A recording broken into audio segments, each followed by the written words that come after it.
अस्सलाम वालेकुम, welcome to design craft studio. आज हम दोबारा से पढ़ने जा रहे हैं फ़ोटोशॉप के बारे में। और लास्ट टाइम हमने पढ़ा था सिलेक्शन टूल्स के बारे में कि हम कहाँ कहाँ पर अपना सिलेक्शन टूल कौन कौन से यूज़ कर सकते हैं और किस किस तरीके से हम उसको यूज़ कर सकते हैं। आज हम थोड़ा सा लेयर्स के बारे में पढ़ेंगे फ़ोटोशॉप में, क्योंकि मैंने आपको पहले ही बताया था लेयर्स बहुत ज़रूरी हैं फ़ोटोशॉप के लिए, कि लेयर्स के बिना फ़ोटोशॉप में अगर कोई चीज़ बनाते हैं तो वो किसी काम की नहीं है। सही है, तो अगर आप लेयर्स पे रहते हुए काम करते हैं तो आप बेहतरीन डिज़ाइन और कोई भी चीज़ बना सकते हैं फ़ोटोशॉप के अंदर। तो इसलिए आज हम लेयर्स के बारे में पढ़ेंगे। लेयर्स थोड़ा सा कॉम्प्लिकेटेड होता है कुछ लोगों के लिए, लेकिन आज हम उसको बहुत ही इजी तरीके से पढ़ने की कोशिश करेंगे। तो हम सबसे पहले अपना फ़ोटोशॉप ऑन कर लेते हैं। और कुछ 2 दिन से हमने अपनी वीडियो अपलोड नहीं करी क्योंकि टाइम नहीं मिल रहा था, बिल्कुल भी टाइम नहीं मिल रहा था। इस वजह से हम अपलोड नहीं कर पाए अपनी वीडियोस। तो आज से इंशाल्लाह हम वीडियोस अपलोड करेंगे। तो ये सबसे पहले तो हम ओपन कर लेते हैं कोई भी पिक्चर।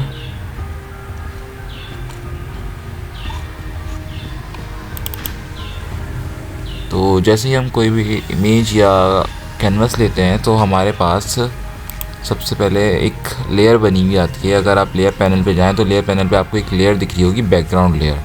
सही, तो बैकग्राउंड लेयर का क्या मतलब होता है कि ये किसी इमेज की बेस लेयर यानी पहली लेयर होती है जिसके अंदर आप कुछ कर नहीं सकते। जैसे अगर मैं इस पर कोई भी क्लिक करूँगा या कुछ भी करने की कोशिश करूँगा तो ये क्या करेगा, एक एरर दे देगा मुझे। अगर मैं इसको मूव कराने की कोशिश कर रहा हूँ तो मुझे एक एरर दे रहा है। सही है, तो इस एरर का क्या मतलब होता है? सही है, इस एरर का क्या मतलब होता है कि ये कह रहा है कि भाई अभी आप बैकग्राउंड लेयर पर हैं। सही है, तो अगर आपको बैकग्राउंड लेयर में कुछ चेंजेस करनी है तो आप क्या करें, ओपेसिटी वगैरह डाउन करनी है। क्योंकि जब भी हमारे पास लेयर बैकग्राउंड में होती है तो ये देख रहे हैं आप लोग कि ये सारे इसके जो पैनल पे सारे ऑप्शन होते हैं सब हाइड होते हैं, क्योंकि ये लॉक होती है। तो सारे ओपेसिटी वगैरह, फिल वगैरह और मूव टूल सब लॉक होता है। तो हम इसको सबसे पहले कन्वर्ट कर लेंगे। अगर हमें इस पर काम करना है तो कन्वर्ट टू नॉर्मल लेयर। जैसे ही कन्वर्ट टू नॉर्मल लेयर पे होगा तो हम इजीली इसका मूव करा सकते हैं और इसका नाम खुद ही चेंज हो जाएगा लेयर 0 के नाम से। तो अब हम इसको कहीं भी मूव करा सकते हैं।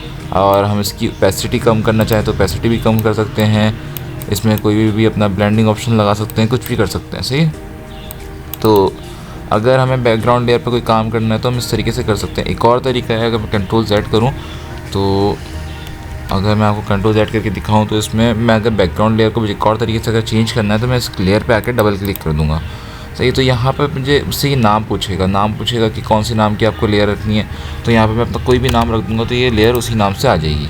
सही है, एक और तरीका, मैं लॉक को ऑफ कर दूँगा तो खुद ही नॉर्मल लेयर पर कन्वर्ट हो जाएगा।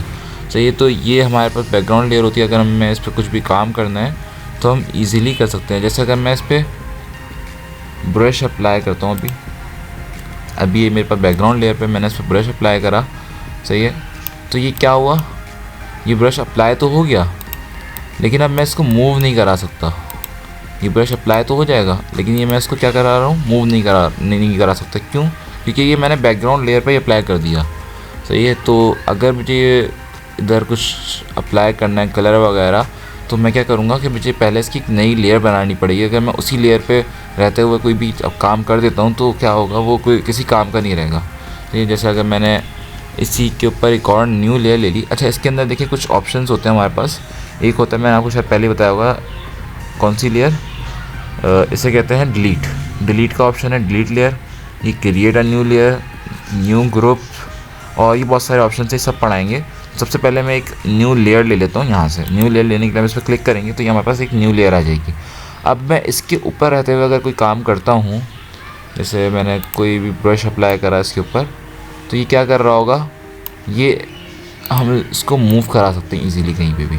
देखिए ना, आप इसको मूव करा सकते हैं। शायद मैंने आपको पहले ही बात बताई है कि हम अगर किसी दूसरी लेयर पर रहते हुए काम करेंगे तो वो ईज़िली मूव हो सकता है। सही है, अब इस लेयर पे मैंने एक कलर फिल कर दिया। जैसे अभी मैंने अपना, अच्छा, तो यहाँ पे मैंने अपना फोरग्राउंड कलर, वो बैकग्राउंड कलर यहाँ पर फिल कर दिया था। सही है, इस लेयर पे। अब मैं चाह रहा था कि मुझे बैकग्राउंड लेयर पे काम करना है। सही है, तो बैकग्राउंड लेयर पे काम करने के लिए मैं चाह रहा था कि बैकग्राउंड लेयर को उठा के ऊपर ला के रख दूँ। तो देख रहे हैं ये साइन बना हुआ रहा है, इसका मतलब ये है कि बैकग्राउंड लेयर हमारे पास ऊपर नहीं आ सकती। तो ये क्योंकि वो लॉक है, तो ये मैं चाह रहा था कि इसकी ओपेसिटी कम करूँ या कुछ भी करूँ उसके साथ तो वो ऊपर नहीं आ सकती। तो उसके लिए मैं क्या करूँगा, सिंपली एक लॉक हटा दूँगा इसका। अब मैं इसको ऊपर ईजिली ड्रैग करके ऊपर कर सकता हूँ उस लेयर के। सही है, अब इसको ऊपर रख के मैं इसके अंदर कुछ भी कर सकता हूँ। मैं इसकी ओपेसिटी कम कर सकता हूँ, कम ज़्यादा कर सकता हूँ यहाँ से। सही है, तो और इसको अगर मैं चाह रहा हूँ कि मैं इसको कट करूँ थोड़ा सा, तो मैं इसको कट भी कर सकता हूँ। सिंपली मैंने सेलेक्ट करके यहाँ से इस एरिया को, इतने एरिया को, और डिलीट कर दिया। तो ये इस तरीके से डिलीट भी हो गया हमारे पास। अब मैं आपको इसके अंदर एक और इमेजेस ओपन करता हूँ। सही है, और मेरे पास कुछ इमेजेस हैं इसको मैं इसके अंदर ओपन करता हूँ। पहले तो हमारे पास ये इमेज ओपन कर लेते हैं, फिर एक और इमेज हमारे पास है। इस पर इसके अंदर कहाँ है थोड़ी सी इमेजेस, ये रही। सही है, तो ये मैंने 2 इमेजेस अपने पास ओपन कर ली। अब मैं चाह रहा हूँ कि इस इमेज को मैं ड्रैग करके वहाँ पर ले जाऊँ, इस इमेज पे। सही है, और तो इस इमेज को मैं ड्रैग करूँगा, क्लिक करके ड्रैग करूँगा, यहाँ पर लेकर आऊँगा और यहाँ पर लाके ड्रॉप कर दूँगा। सही है, तो ये क्या करेगा कि वहाँ से इमेज को उठाएगा और कॉपी करके और यहाँ पर लाके छोड़ देगा और यहाँ पर एक और नया बना देगा उस इमेज की। सही है, जो मैं लेकर आया, ये न्यू लेयर पे आ जाएगा हमारे पास। सही है, और अगर आप चाहते नहीं कि ड्रैग एंड ड्रॉप करें तो आप सिंपली इस लेयर पे आएँ, Ctrl+A करें, Ctrl+C करें और यहाँ पर लाके Ctrl+V करके इसको पेस्ट कर दें। सही है, ये 2 तरीके आपके पास, आप इन दोनों तरीके से किसी भी इमेज को दूसरी इमेज पे लाके कॉपी कर सकते हैं। सही है, अब मैं इसको थोड़ा सा वो कर लेता हूँ, छोटा कर लेता हूँ ताकि थोड़ा सा पूरे इमेज में फिट हो जाए। अब यहाँ पे क्या करते हैं, मैं आपको इसके लॉक्स के बारे में बताता हूँ। इसके अंदर अभी तो बैकग्राउंड लेयर के अंदर तो हमारे पास सारे लॉक्स लगे हुए होते हैं। सो ये सिंपली अगर मैं इसके अंदर पहला लॉक इस पर हमारे पास दिख रहा है कि कौन सा लॉक है, ट्रांसपेरेंट लॉक, इसे कहते हैं ट्रांसपेरेंट लॉक। तो ट्रांसपेरेंट पिक्सल्स कर देता है, ये हमारे जो ट्रांसपेरेंट पिक्सल्स होते हैं ना उसको ये लॉक कर देता है फुली। वो कैसे है कि अगर मैं इस पर एक लॉक लगा दूँ तो अगर मैं ब्रश टूल लेता हूँ और इसको थोड़ा सा बड़ा कर लेते हैं। सही है, अब अगर मैं इस ब्रश टूल को लेके अगर मैं इसकी साइडों पे अगर कुछ भी करूँ ना तो ये अप्लाई नहीं कर रहा। क्यों नहीं कर रहा, क्योंकि ये ट्रांसपेरेंट एरिया, अगर मैं इसके ऊपर अप्लाई करूँगा ना तो ये फ़ौरन अप्लाई कर देगा और ये इससे बाहर नहीं जाएगा कलर। सही, तो इसने क्या करा कि इसकी जो ट्रांसपेरेंट जितना भी एरिया था ना वो सब लॉक कर दिया और बाकी जो एरिया था वो छोड़ दिया। अगर मैं इसको बैकग्राउंड लेयर को ज़रा इसको थोड़ी देर के लिए ऑफ कर दूँ तो यहाँ पर देखें ना, ये बैकग्राउंड लेयर पे ये क्या। सही है, तो ये लेयर हमारे पास जो ट्रांसपेरेंट थी उस पर लॉक कर देगा। जो भी हमारे पास लेयर के अंदर ट्रांसपेरेंट एरिया जितना भी था, जितने भी पिक्सल्स थे सब उसने लॉक कर दिया। अब हमारे पास एक और आता है ब्रश, ये ब्रश टूल को लॉक करता है। ये ब्रश लॉक के क्या करेगा, इमेज में जितने भी अगर मैं कहीं ब्रश करूँगा इमेज पिक्सल्स को लॉक करेगा। ये अगर मैं किसी भी एरिया पे मैं ब्रश करूँगा तो वो क्या करेगा, ये लॉक कर देगा उस एरिया को। अब मैं इस एरिया पे कोई भी ब्रश अप्लाई नहीं कर सकता, लेकिन मैं इसको मूव करा सकता हूँ। सही है, इसको हर जगह मूव करा सकता हूँ, लेकिन इस पर ब्रश अप्लाई नहीं कर सकता, इसके यानी कि पिक्सल्स पे कोई काम कर नहीं सकता, क्योंकि इसने टोटली इसको क्या करा हुआ है, लॉक करा हुआ है इसकी ब्रश को। अब इसके अलावा इसके अंदर एक और लॉक है। ये लॉक क्या करता है, ये करता है कि ये मूव नहीं करने देता, ये मूव यानी कि पोजीशन लॉक कर देता है इसकी। सही है, तो अगर मैं इसको मूव कराना चाहूँ अपनी लेयर को तो ये कहीं मूव नहीं करेगी। क्यों, क्योंकि मैंने इसके पोजीशन लॉक लगाया हुआ है। सही, इससे क्या होता है कि हमारा जो लेयर होती है वो लॉक हो जाती है इसकी पोजीशन, और अगर मैं इसको हटाऊं और इसके बाद अब मैं इसको मूव कराऊं तो ये ईज़िली मूव करेगा, क्योंकि मैंने पोजीशन लॉक जो है इसका वो हटा दिया है। इसके अलावा हमारे पास एक आर्टबोर्ड का लॉक है। तो ये थोड़ा सा आर्टबोर्ड पे अगर आप पढ़ेंगे तो आर्टबोर्ड पे आपको समझ में आएगा किस तरीके से काम करता है। इस पर कोई काम करेगा नहीं सच। आर्टबोर्ड जब हम यूज़ कर रहे होंगे तो उस पर ये आपको काम आएगा कि आर्टबोर्ड को लॉक कर देगा। इसके अलावा हमारे पास एक और लॉक है, ये ऑल लॉक कहलाता है, यानी कि ये क्या करता है, सब चीज़ों को लॉक कर देगा। सही है, अब मैंने इस पर जब ये अप्लाई कर दिया तो ना इसको मैं मूव करा सकता हूँ, सही है, ना मैं इसकी ओपेसिटी वगैरह को कर सकता हूँ, क्योंकि इसके अंदर सारे ऑप्शन उसने हाइड कर दिए जैसे बैकग्राउंड लेयर में थे ना। तो ये वही वाला लॉक लगा देता है जो हमारे पास बैकग्राउंड लेयर पे लगा हुआ होता है। सही है, तो इसके अंदर हम कोई भी इसके ऑप्शंस को यूज़ नहीं कर सकते। अब अगर हम इस पर आएँ और इस लॉक को हटा देते हैं, सही, सबसे पहले तो, और इस पे हम कॉम्बिनेशंस भी बना सकते हैं लॉक्स की। जैसे मैंने इसके ट्रांसपेरेंट को लॉक कर दिया तो अभी तो ये मूव भी कर रहा है ना, तो मैं चाह रहा हूँ कि सिर्फ ट्रांसपेरेंट पे काम ना हो और ये मूव भी ना करे मेरा काम करते वक्त। तो मैं क्या करूँगा, इसकी पोजीशन को भी लॉक कर दूँगा। अब ना ये ट्रांसपेरेंट लेयर पे काम करेगा ना ये मूव करेगा इस लेयर को। तो अब मैं इस पर ईज़िली अपना कोई भी आर्ट वर्क है मैं वो यूज़ कर सकता हूँ। जैसे अगर मैं सेलेक्ट कर लूँ, अब मैं ना इसके बाहर जाएगा मेरा काम, सही है, ना इसके अंदर आएगा ना इसके बाहर जाएगा, सिर्फ अंदर ही काम करेगा और ना ही ये मूव करेगा। सही है। इसके अलावा अगर हम लॉक्स हमने पढ़ लिए हैं और अब हम इसके मोड्स के बारे में बात करें, इसके अंदर हमारे पास ओपेसिटी और फिल तो आपको पता ही होगा, ओपेसिटी कम कर रहा होता है, ज़्यादा कर रहा होता है, शायद मैंने बता ही दिया था आपको। इसके अलावा हमारे पास इसके अंदर मोड्स भी होते हैं, ब्लेंडिंग मोड्स। ये क्या करते हैं, ये बता रहे होते हैं कि भाई आपको किस तरीके से अपने मोड्स अप्लाई करने हैं, यानी कि वो अब की जो लेयर है उसको देखते हुए, उसके पीछे जो लेयर है उसको देखते हुए ये अप्लाई हो रहे होते हैं। उन दोनों लेयर्स को देखते हुए अप्लाई हो रहे हैं। ये बहुत ज़्यादा काम आते हैं फ़ोटोशॉप में लेयर्स पैनल के अंदर। सही है। ये आपको और भी सॉफ्टवेयर मिलेंगे, इलस्ट्रेटर में भी ब्लेंडिंग मोड्स हैं, लेकिन फ़ोटोशॉप में इसका बहुत ज़्यादा काम है। सही है। अगर हम इसके ऊपर कोई भी ब्लेंडिंग मोड अप्लाई करूँ, जैसे हमारे पास यहाँ पे बहुत सारे ब्लेंडिंग मोड्स दिए हुए हैं। अब ये नॉर्मल मोड पे है। सही है। नॉर्मल मोड पे तो कुछ भी नहीं है। अब मैं इसको अगर डिज़ोल्व मोड पे कर दूँ तो ये क्या कर रहा है। सही है। अब अगर मैं इसको नॉर्मल मोड पे करके इसको ओपेसिटी कम करूँ तो ये देखिए ये क्या कर रहा है, इसको ट्रांसपेरेंट कर रहा है, यानी कि लाइट कर रहा है। तो ये चीज़ों को लाइट कर रहा है, इसकी जो पिक्सल्स है ना उसको लाइट कर रहा होता है। सही है। देखें, अगर हम यहाँ पर आके देखें तो ये देखें ये क्या कर रहा है, फुल है, अब इसको लाइट करते जा रहा है पिक्सल्स को। सही है। अगर मैं इसको डिज़ोल्व कर दूँ, डिज़ोल्व मोड पे ले जाऊँ, सही है, अब मैं आके इसका ओपेसिटी कम करूँगा तो ये रैंडमली क्या करेगा, पिक्सल्स ऑफ कर रहा होगा, यानी कि डायरेक्ट पिक्सल्स को ऑफ कर रहा होगा। तो ये रैंडमली कोई भी पिक्सल्स नहीं ऑफ कर रहा होगा। सही है। अगर आप उसको जूम आउट करके देखें, सही है, तो ये कुछ अलग से ना टेक्सचर बना रहे होते हैं। अगर मैं इसी मोड पे रहते हुए इसकी ट्रांसपेरेंसी कम करूँ तो कुछ टेक्सचर्स बना रहा होता है। ये देख रहे हैं, ये देख रहे हैं। अगर मैं इसकी ट्रांसपेरेंसी इस मोड पे रहते हुए ऑफ़ करूँ तो ये कुछ इस तरीके के टेक्सचर्स बना रहे होते हैं। और अगर मैं इसका वापस, इसको मैं पहले तो ऑफ़ कर देता हूँ दोनों को, लॉक्स को। अब मैं इसको कहीं भी लेके जाऊँ तो कुछ इस तरीके का ही टेक्सचर बना रहा है। सही है, हर जगह पे। अब मैं इसको वापस नॉर्मल मोड पे कर देता हूँ, इसकी ओपेसिटी फुल कर देता हूँ। सही है। इसके अलावा हमारे पास ब्लेंडिंग मोड्स भी और भी होते हैं, जिसके अंदर हमारे पास डार्कन होता है, मल्टीप्लाई होता है, सही है, और कलर बर्न होता है, और लाइटन होता है, बहुत सारे ओवरले वगैरह वगैरह, ये बहुत सारे इसके अंदर ऑप्शन है, ब्लेंडिंग ऑप्शन। अब ये क्या कर रहे हैं, अगर हम इस पे देखें तो इसमें कुछ पोर्शंस बने हुए हैं। तो ये देखिए ये डार्कन है, सही है, और ये लाइटन है।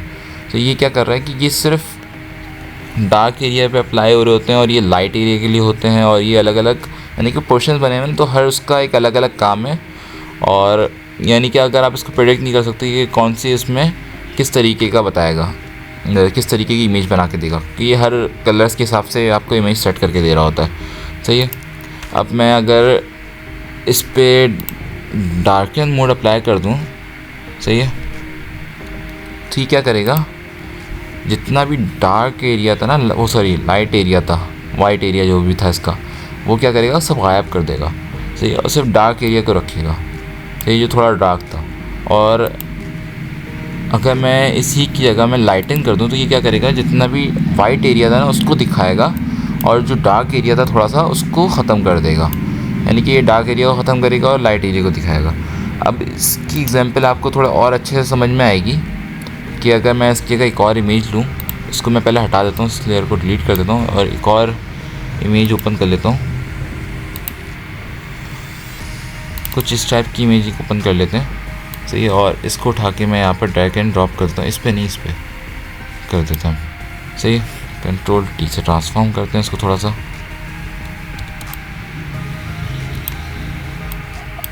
अच्छा, ये थोड़ा सा हमारे पास सही नहीं आ रही पिक्चर। ये मसला ये है कि जो पिक्चर मैंने ली है ये बहुत बड़ी है और जो दूसरी पिक्चर है वो बहुत छोटी है। अच्छा, अगर इस पर हम देखें, मैंने एक न्यू इमेज खोल ली है, सही है, तो अब मैं इसके ऊपर क्या कर रहा हूँ, मैं इस पर अप्लाई करूँगा ब्लेंडिंग मोड्स। सही है। तो क्या करेगा, अब मैं इस पर अगर डार्कन या मल्टीप्लाई अप्लाई कर देता हूँ तो क्या कर रहा है ये, मैं जैसे इसी पर मल्टीप्लाई अप्लाई करा तो ये क्या करा इसने कि जितने भी वाइट एरिया था ना इसका, वो इसने गायब कर दिया। सही। अब आप देख रहे हैं जितना भी वाइट एरिया था ना वो इसने सारा गायब कर दिया, छुपा दिया, और जितना भी ब्लैक एरिया था वो इसने शो कर दिया। तो ये हमारे पास बहुत काम आ रहा होता है। सही है, इस टाइप की चीज़ें।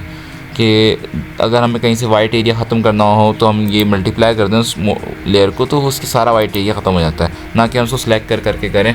अगर जैसे और भी तरीके हैं कि हमने क्या करा, इसको यहाँ पर आए और मैजिक सिलेक्शन बॉन्ड टूल से इसका अगर मैं इसको नॉर्मल कर दूँ तो इस तरीके से अगर हम कर रहे हों एक एक तरीके से एक एक यूज़ करके, यानी कि हम क्या कर रहे हों कि एक एक जगह पे क्लिक करके इसका सारा वाइट एरिया ख़त्म कर रहे हों और फिर उसको डिलीट कर रहे हों, तो इससे ज़्यादा अच्छा है अगर मैं इस तरीके से, जैसे मैंने आया और मैंने यहाँ से बैक स्पेस करा तो इसका वाइट एरिया डिलीट हो गया।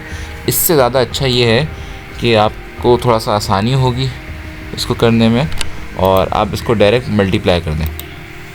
तो ये तो जो ये क्या करेगा, जितना भी वाइट एरिया ख़त्म कर देगा।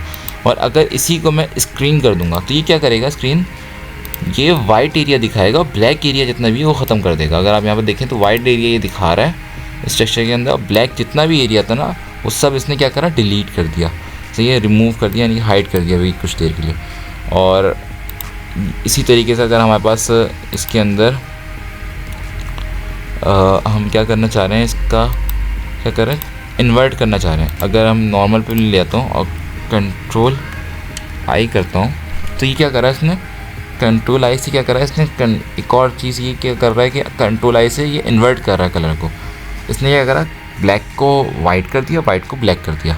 तो अब मैं इसके आके मल्टीप्लाई करूँगा तो ये कुछ इस तरीके से दिखाएगा, और अगर मैं इसको आके स्क्रीन करूँगा तो इसकी कुछ इस तरीके से एरिया दिखाएंगे।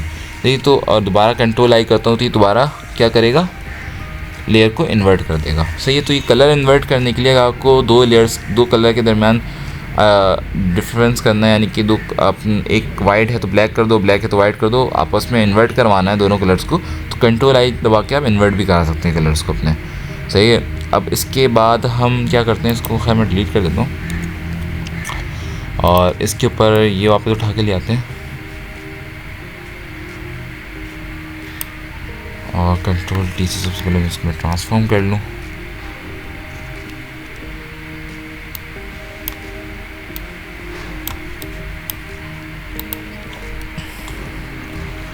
अब इसके अंदर ये क्या कर रहा है, इसके अंदर और भी बहुत सारे मोड्स हैं। जैसे अगर मैं ह्यू करूं तो ह्यू क्या करता है कि जितने भी इसके ऑप्शंस हैं ना, यानी कि जो इसका कलर है ये उसी हिसाब से इसको सेटल कर देगा। जो इसके अंदर सबसे ज़्यादा कलर्स की टोन है ये उसी हिसाब से इसको सेटल कर देगा दोनों लेयर्स को देखते हुए। और अगर मैं इसके ऊपर ये वाला कलर, ये वाला मोड अप्लाई करूँ तो ये बैलेंस करते हुए कर रहा होता है। यानी कि आप इसमें कुछ भी अप्लाई करें ना तो ये आपको प्रेडिक्ट नहीं कर सकते कि आप इसमें क्या इसके अंदर आपको रिजल्ट मिलने वाला है। डिवाइड यानी कि दोनों के ऊपर वाली लेयर और पीछे वाली लेयर की दोनों कलर्स को आपस में डिवाइड करवा देगा ये। तो ये बेसिकली इस तरीके से काम कर रहा होता है कि ऊपर वाली लेयर और नीचे वाली लेयर को आपस में जितने भी कलर्स होते हैं ना उनको आपस में डिवाइड करवा रहा होता है। तो ये इसको वापस हम नॉर्मल कर देते हैं।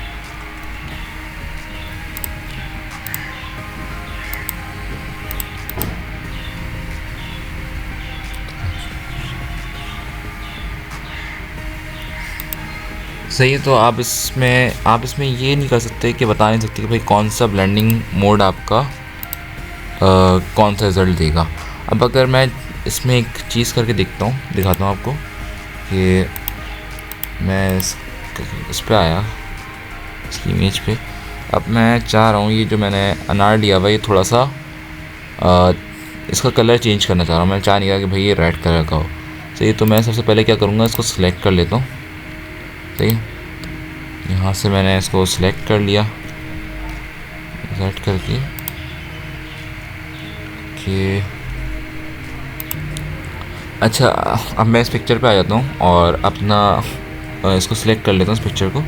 सही है। अब यहाँ पर मैंने एक सिलेक्शन टूल शायद नहीं बताया होगा, ऑब्जेक्ट सिलेक्शन टूल, ये लास्ट है। तो ऑब्जेक्ट सिलेक्शन टूल भी बता देता हूँ कि ऑब्जेक्ट सिलेक्शन काम क्या करता है कि मैं किसी भी इमेज पे आके, यानी कि किसी भी ऑब्जेक्ट पे आके मैं इसको ड्रैग करके उस एरिया को सिलेक्ट कर लेता हूँ। तो ये क्या करेगा कि ये थोड़ा सा टाइम लेगा और फिर उतने जो आपका जिस ऑब्जेक्ट पे आपने ड्रैग करा तो ये उसको पूरा सिलेक्ट कर लेगा। अब मैं क्या कर रहा हूँ कि मैंने इसको सिलेक्ट कर लिया। अब मैं न्यू लेयर पे गया और मैंने इस पर कलर फिल कर दिया। मैं इसको चाह रहा हूँ कि भाई ये रेड कलर का ना हो, ये ग्रीन कलर का हो जाए या ब्लू कलर का हो जाए। सही है। तो मैंने क्या करा, इसके ऊपर ऑल्ट बैक स्पेस से ब्लू कलर फिल कर दिया। ठीक है। अच्छा, अब ये तो भाई कलर फिल हो गया, लेकिन ये इतना अजीब सा कलर फिल लग रहा है। तो ये तो मैं इसको क्या कर रहा हूँ कि मैं इसको चाह रहा हूँ कि भाई थोड़ा सा अच्छा लुक आए, तो मैं क्या करूँगा, इसका ब्लेंडिंग मोड चेंज करूँगा। मैं इसको ब्लेंडिंग मोड पे जैसे कलर पे करूँगा ना, तो ये क्या करेगा, कंट्रोल डी करता हूँ तो ये करेगा क्या, ये इसका कलर ब्लूइश कलर में कन्वर्ट कर देगा। सही है, कुछ इस तरीके से। हाँ, इसके अंदर और भी बहुत सारे तरीके हैं कलर चेंज करने के, तो हम वो भी यूज़ करेंगे। सही है, तो ये क्या करेगा, बेसिकली इसका कलर चेंज करके दे देगा। और अगर मैं ये अप्लाई करूँगा ना, ल्यूमिनोसिटी जो है, ये क्या करेगा, ये इसके ऊपर अगर मैं कोई भी कलर अप्लाई करता हूँ, मैंने ब्लू अप्लाई करा तो भी ये रेड दे रहा है। अगर मैं इसके ऊपर कोई और भी कलर अप्लाई कर देता हूँ ना, तो ये तब भी रेड ही देगा, क्योंकि इसकी बैकग्राउंड पे जो कलर है ना, अगर मैं इस पर ब्लू की जगह कोई और कलर अप्लाई कर देता था, सही है, यहाँ पे मैं ग्रीन येलो कर देता हूँ। सही, मैंने येलो कलर सेलेक्ट करा, ऑल्ट बैक स्पेस करा, तो ये देखो इसे तब भी कुछ चेंज नहीं करा, क्योंकि इसकी जो बैक पे कलर है वो कौन सा है, वो रेड है। सही है, इसे तब भी कोई कलर नहीं करा सिलेक्ट चेंज। अच्छा, अब कंट्रोल Z करके हम वापस इसको अपने ओरिजिनल पे आ जाते हैं। अच्छा, इसके अंदर मैं एक दो चीज़ें और आपको बता देता हूँ। सही है, और इसके अंदर क्या क्या चीज़ें हैं मैं आपको वो बता देता हूँ। अच्छा, इसके अंदर हम अगर देखें ना, तो हमारे पास यहाँ पे मैंने एक चीज़ आपको नहीं बताई होगी कि जैसे मैं इसको एक वो ले लेता हूँ, न्यू फाइल ले लेता हूँ। सही, क्रिएट कर ली मैंने एक न्यू फाइल।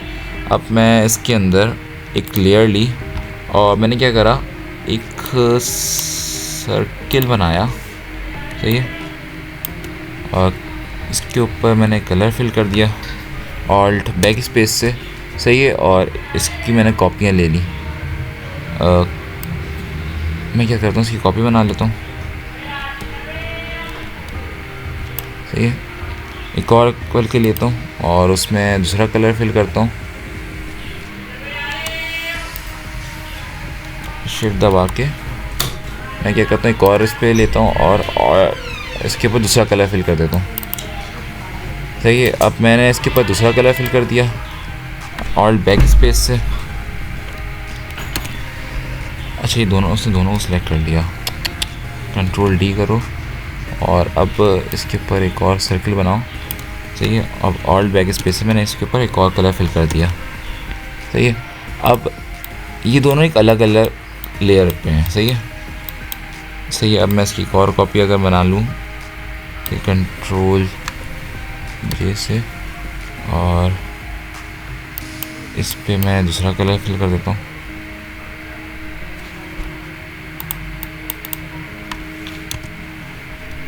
सेट करता हूँ, इसको सिलेक्ट तो कर लूँ पहले मैं।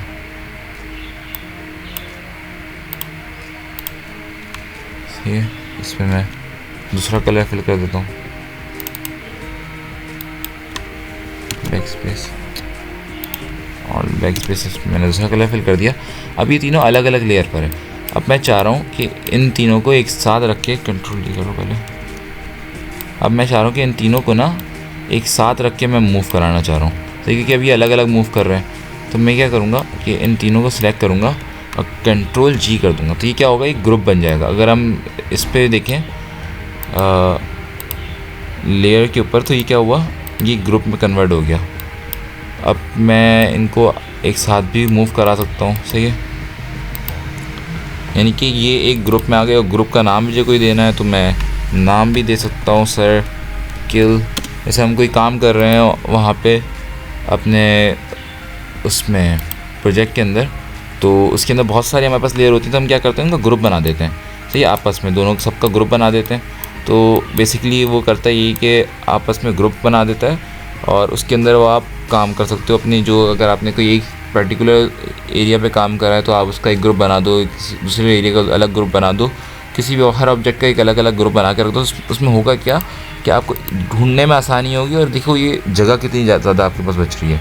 सही है, अब आपको अगर सर्कल्स देखने हैं तो आप सर्कल्स वाले उसमें आए, आपने सर्कल सेलेक्ट करा, अब आप इस पर कोई भी काम कर सकते हो। सही है, आपने इसको हाइड करना है, इसको हाइड कर दिया। सही है, अगर आप क्या करोगे, अगर आप पूरे ग्रुप को हाइड कर दोगे तो उससे क्या होगा कि सब चीज़ें गायब हो जाएंगी। अगर आप पूरे ग्रुप को सिलेक्ट करोगे और फिर इसको मूव कराओगे इस पूरे ग्रुप को सिलेक्ट करके मूव कराओगे इसको, तो क्या होगा, ये पूरा एक साथ मूव करेगा। तो ये तो ग्रुप्स का इसमें ये काम होता है। अगर आप इन सबको डिलीट, डायरेक्ट ग्रुप को भी चाहो तो आप डिलीट कर दो, तो ग्रुप को डिलीट करोगे तो उसके अंदर जितने भी एलिमेंट्स हैं ना वो सब डिलीट हो जाएंगे। सही है। अब आज की वीडियो यहीं तक थी हुई हमारे पास। तो हमने इसके अंदर ग्रुप्स के बारे में पढ़ा और लेयर्स के बारे में पढ़ा कि लेयर्स किस तरीके से काम कर रहे होते हैं। और अगर हम लास्ट टाइम अब न्यू उस पर काम करेंगे, जैसे हमारा नया टॉपिक होगा बैकग्राउंड चेंजिंग का, तो हम बैकग्राउंड चेंजिंग पे भी काम करेंगे। तो उसमें आपको दिखाऊंगा कि किस तरीके से हम लेयर्स को यूज़ कर रहे होते हैं। लेयर्स इतना मुश्किल है नहीं हमारे लिए, और ब्लेंडिंग मोड्स भी हमने पढ़े। ब्लेंडिंग मोड्स भी ज़्यादा मुश्किल नहीं है और बहुत ज़्यादा काम आते हैं हमारे पास फ़ोटोशॉप के अंदर। तो ये तो आज की वीडियो के इतना ही। प्लीज़ लाइक और सब्सक्राइब लाजमी कर देना वीडियो को, अगर आप वीडियो देख रहे हो, क्योंकि लास्ट टाइम वीडियो पे भी इतना कोई सपोर्ट आया नहीं था। तो ये तो लाइक और सब्सक्राइब लाजमी करते हुए जाना वीडियो को, क्योंकि बहुत ज़रूरत है इनकी। ये अल्लाह हाफ़िज़।